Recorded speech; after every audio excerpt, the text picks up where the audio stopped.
बैठी सात संगत, साहिबे कमाल साहिबे दो आलम धन सतगुरु श्री गुरु गोबिंद सिंह साहिब सच्चे पातशाह जी के आगमन पुरब नूं समर्पित हुंदियां होइयां आप जी अज दे शाम दे विशेष कीर्तन दीवान की हाजरी भर रहे हो। हक हक अंदेश गुरु गोबिंद सिंह, बादशाह दरवेश गुरु गोबिंद सिंह, हक हक आगाह गुरु गोबिंद सिंह, शाही शहनशाह गुरु गोबिंद सिंह।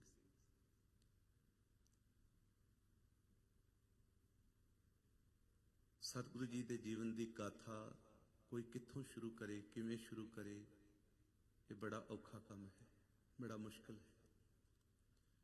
उदा कारण ये है,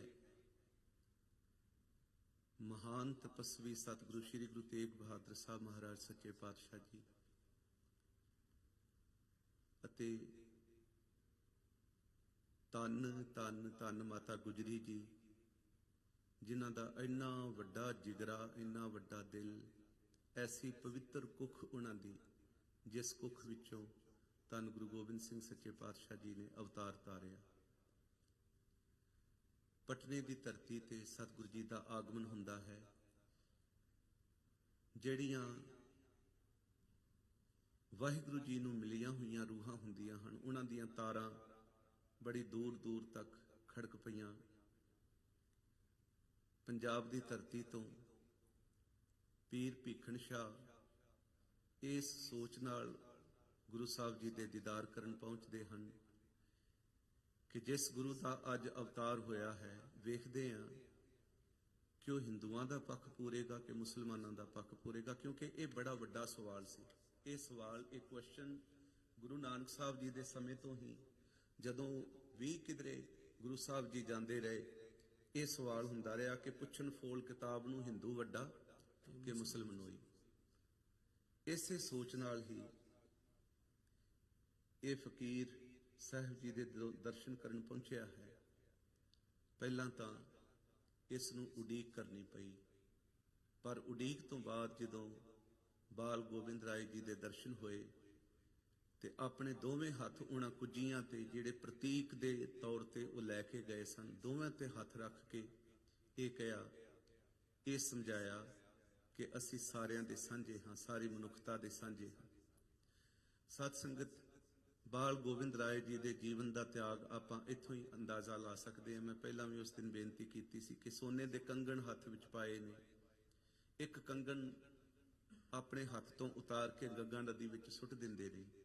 जदों माता जी आके पुछदे ने कि कंगन कित्थे है लाल जी, ते दूसरा कंगन भी अपने हथ विचों ला के वगा के सुट के कहंदे ने कि इस जगह ते है।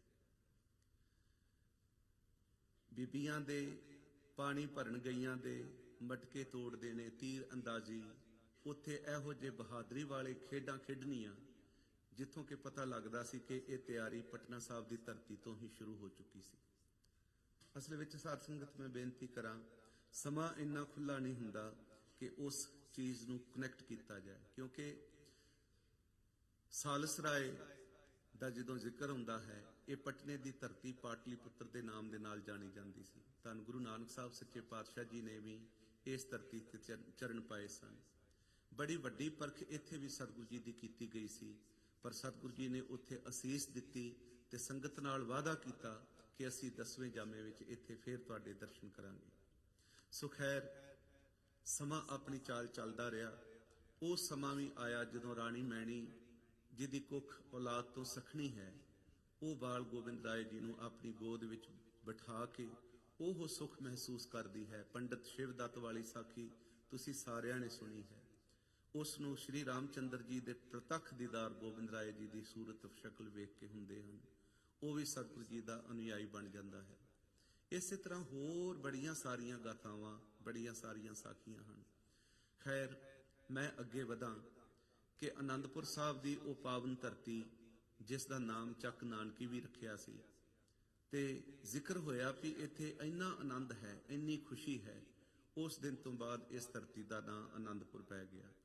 और आनंदपुर साहब जी की धरती ऐसी धरती है कि जिथे लगभग 42 साल की उम्र दे विचों 29 साल ਸਤਿਗੁਰੂ ਜੀ ਨੇ ਉਸ ਪਾਵਨ ਧਰਤੀ ਤੇ ਆਪਣੇ ਜੀਵਨ ਦੇ ਗੁਜ਼ਾਰੇ। 29 ਸਾਲ ਜ਼ਿੰਦਗੀ ਦੇ ਆਨੰਦਪੁਰ ਸਾਹਿਬ ਜੀ ਦੀ ਪਾਵਨ ਧਰਤੀ ਤੇ ਵਿਚਰੇ ਨੇ। ਬੜੇ ਬੜੇ ਵੱਡੇ ਫੈਸਲੇ ਉੱਥੋਂ ਲਏ ਗਏ। ਜਿਸ ਤਰ੍ਹਾਂ ਆਪ ਜੀ ਨੂੰ ਪਤਾ ਹੈ ਕਿ ਧੰਨ ਸ਼੍ਰੀ ਗੁਰੂ ਤੇਗ ਬਹਾਦਰ ਸਾਹਿਬ ਮਹਾਰਾਜ ਸੱਚੇ ਪਾਤਸ਼ਾਹ ਜੀ ਨੂੰ ਸ਼ਹਾਦਤ ਵਾਸਤੇ ਤੋਰਨਾ, ਕਸ਼ਮੀਰੀ ਪੰਡਤਾਂ ਨੇ ਉਸੇ ਧਰਤੀ ਤੇ ਆ ਕੇ ਫਰਿਆਦ ਕੀਤੀ ਸੀ ਕਿ ਸਾਡਾ ਧਰਮ ਖਤਰੇ ਵਿੱਚ ਹੈ, ਸਤਿਗੁਰੂ ਜੀ ਤੁਹਾਡੇ ਤੋਂ ਬਗੈਰ ਹੋਰ ਕੋਈ ਸਾਡੀ ਰਖਵਾਲੀ ਨਹੀਂ ਕਰ ਸਕਦਾ। ਆਪਣੇ ਪਿਤਾ ਗੁਰੂਦੇਵ ਨੂੰ ਉਸ ਧਰਤੀ ਤੋਂ ਤੋਰਨਾ ਤੇ ਵਾਪਸ ਭਾਈ ਜੈਤਾ ਜੀ, ਜਿਹੜੇ ਕਿ ਬਾਅਦ ਵਿੱਚ ਭਾਈ ਜੀਵਨ ਸਿੰਘ ਬਣੇ, ਉਹਨਾਂ ਦਾ ਵਾਪਸ ਸ੍ਰੀ ਗੁਰੂ ਤੇਗ ਬਹਾਦਰ ਸਾਹਿਬ ਮਹਾਰਾਜ ਜੀ ਦਾ ਸੀਸ ਲੈ ਕੇ ਆਉਣਾ, ਇਹ ਵੀ ਆਨੰਦਪੁਰ ਸਾਹਿਬ ਦੀ ਧਰਤੀ ਤੇ ਹੈ, ਜਿੱਥੇ ਸੀਸਗੰਜ ਸਾਹਿਬ ਗੁਰਦੁਆਰਾ ਸਾਹਿਬ ਸੁਭਾਇਮਾਨ ਹੈ। ਫਿਰ ਇਹੋ ਹੀ ਉਹ ਧਰਤੀ ਸੀ ਜਿੱਥੇ ਜਿਸ ਦਿਨ ਆਨੰਦਗੜ੍ਹ ਦਾ ਕਿਲਾ ਛੱਡਿਆ ਸਤਿਗੁਰੂ ਜੀ ਨੇ, ਉਸ ਦਿਨ ਕਹਿੰਦੇ ਨੇ ਕਿ ਇੱਕ ਗੁਰੂ ਕੇ ਪਿਆਰ ਵਾਲੇ ਸਿੱਖ ਨੂੰ ਉੱਥੇ ਦੀਵਾ ਬੱਤੀ ਕਰਨ ਵਾਸਤੇ ਛੱਡ ਕੇ ਸਤਿਗੁਰੂ ਜੀ ਗਏ ਸਨ, ਕਿ ਇਹ ਉਹ ਸਥਾਨ ਹੈ ਜਿੱਥੇ ਸਤਿਗੁਰੂ ਸ੍ਰੀ ਗੁਰੂ ਤੇਗ ਬਹਾਦਰ ਸਾਹਿਬ ਮਹਾਰਾਜ ਜੀ ਦੇ ਸੀਸ ਦਾ ਸੰਸਕਾਰ ਹੋਇਆ ਹੈ। ਇਸ ਦੀ ਦੀਵਾ ਬੱਤੀ ਆਪ ਜੀ ਨੇ ਜ਼ਰੂਰ ਕਰਦੇ ਰਹਿਣਾ। ਸੋ ਖੈਰ, ਸਤਿਗੁਰੂ ਜੀ ਦੇ ਜੀਵਨ ਦੇ ਇਤਿਹਾਸ ਨੂੰ ਵਾਚਣਾ ਬੜਾ ਹੀ ਔਖਾ ਕੰਮ ਹੈ, ਬੜਾ ਮੁਸ਼ਕਲ ਹੈ, ਪਰ ਕਦੇ ਨਹੀਂ ਜੁੜਦਾ। ਕਿੱਥੋਂ ਕੋਈ ਗੱਲ ਸ਼ੁਰੂ ਕਰੇ, ਕਿੱਥੇ ਲੈ ਕੇ ਜਾਏ, ਇਹ ਬੜੀ ਮੁਸ਼ਕਲ ਕਹਾਣੀ ਹੈ। ਸਮੇਂ ਵਿੱਚ ਰਹਿੰਦਿਆਂ ਹੋਇਆਂ ਆਪ ਸਾਰੀਆਂ ਸੰਗਤਾਂ ਨੂੰ ਸਾਹਿਬ ਜੀ ਦੇ ਆਗਮਨ ਪੁਰਬ ਦੀਆਂ ਲੱਖ ਲੱਖ ਵਧਾਈਆਂ। ਸਤਿਗੁਰੂ ਰਹਿਮਤ ਕਰਨ, ਉਹਨਾਂ ਦੇ ਪਾਏ ਹੋਏ ਪੂਰਨਿਆਂ ਤੇ ਚੱਲ ਸਕੀਏ।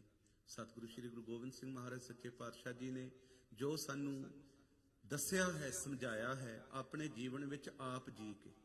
ਮੈਂ ਕਈ ਵਾਰੀ ਬੇਨਤੀ ਕਰਦਾ ਹੁੰਨਾ, ਦੁਨੀਆ ਦੇ ਬਹੁਤਾਤ ਟੀਚਰਸ ਜਿਹੜੇ ਹਨ ਉਹ ਪ੍ਰੈਕਟੀਕਲ ਨਹੀਂ ਦੱਸਦੇ, ਸਿਰਫ ਲਿਖਤੀ ਰੂਪ ਵਿੱਚ ਕਿਤਾਬਾਂ ਦੀਆਂ ਪੜ੍ਹਾਈਆਂ ਜਾਂ ਕਿਸੇ ਵੀ ਤਰੀਕੇ ਦੇ ਨਾਲ ਕਥਾ ਕਹਾਣੀਆਂ ਸੁਣਾ ਕੇ ਉਹ ਸਿਰਫ ਉੱਥੇ ਤੱਕ ਸੀਮਿਤ ਰਹਿੰਦੇ ਨੇ।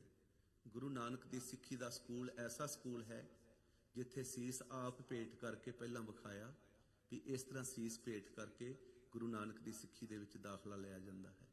ਸਤ ਸੰਗਤ, ਸੀਸ ਭੇਟ ਕਰਨ ਤੋਂ ਭਾਵ ਜ਼ਰੂਰੀ ਨਹੀਂ ਹੁੰਦਾ, ਕਿਉਂਕਿ ਇਹ ਜਿਹੜੀ ਕਹਾਣੀ ਹੈ ਨਾ, ਇਹ ਤਨ ਦੀ ਕਹਾਣੀ ਨਹੀਂ ਹੈ, ਇਹ ਬੋਡੀ ਦੀ ਕਹਾਣੀ ਨਹੀਂ ਹੈ, ਇਹ ਫਿਜ਼ੀਕਲ ਕਹਾਣੀ ਨਹੀਂ ਹੈ, ਇਹ ਸੋਲ ਦੀ, ਆਤਮਾ ਦੀ ਕਹਾਣੀ ਹੈ। ਇੱਥੇ ਆਤਮਿਕ ਤੌਰ ਤੇ ਮਰਨਾ ਪੈਂਦਾ ਹੈ। ਜੀਵਤ ਮਰੋ, ਮਰੋ ਫੁਨ ਜੀਵੋ ਤਾਂ ਫਿਰ ਜਨਮ ਨਾ ਹੋਈ। ਜੀਵਤ ਮਰੋ, ਮਰੋ ਫੁਨ ਜੀਵੋ ਤਾਂ ਫਿਰ ਮਰਨ ਨਾ ਹੋਈ। ਇਹ ਪਵਿੱਤਰ ਸ਼ਬਦ ਆਉਂਦਾ ਹੈ ਵੀ ਜਿੰਦੇ ਜੀ ਆਪਣੀਆਂ ਸੋਚਾਂ ਨੂੰ, ਆਪਣੀਆਂ ਭਾਵਨਾਵਾਂ ਨੂੰ ਮਿਟਾ ਕੇ, ਆਪਣੇ ਮਨ ਨੂੰ ਵਿਕਾਰਾਂ ਵਾਲੇ ਪਾਸਿਓਂ ਮਾਰ ਕੇ ਜਿਹੜਾ ਗੁਰੂ ਕਾ ਸਿੱਖ, ਗੁਰੂ ਦੀ ਬਖਸ਼ੀ ਹੋਈ ਸਿੱਖਿਆ ਅਨੁਸਾਰ ਜ਼ਿੰਦਗੀ ਜਿੰਦਾ ਹੈ, ਅਸਲ ਵਿੱਚ ਜੀਵਨ ਉਹ ਜੀਵਨ ਹੈ। ਸੋ ਸਤਿਗੁਰੂ ਰਹਿਮਤ ਕਰਨ, ਬਖਸ਼ਿਸ਼ ਕਰਨ, ਐਸਾ ਜੀਵਨ ਧੰਨ ਗੁਰੂ ਗੋਬਿੰਦ ਸਿੰਘ ਮਹਾਰਾਜ ਸੱਚੇ ਪਾਤਸ਼ਾਹ ਜੀ ਨੇ ਜਿਹੜਾ ਸਾਨੂੰ ਬਖਸ਼ਿਆ ਹੈ, ਉਸ ਮੁਤਾਬਕ ਜੀ ਸਕੀਏ ਜੀ। ਆਓ ਇੱਕ ਸ਼ਬਦ ਗੁਰੂ ਰਾਮਦਾਸ ਸੱਚੇ ਪਾਤਸ਼ਾਹ ਜੀ ਦੀ ਪਾਵਨ ਬਾਣੀ ਚੋਂ ਪੜ੍ਹ ਕੇ ਉਪਰੰਤ ਕੀਰਤਨ ਦੀ ਸਮਾਪਤੀ ਕਰਦੇ ਹਾਂ।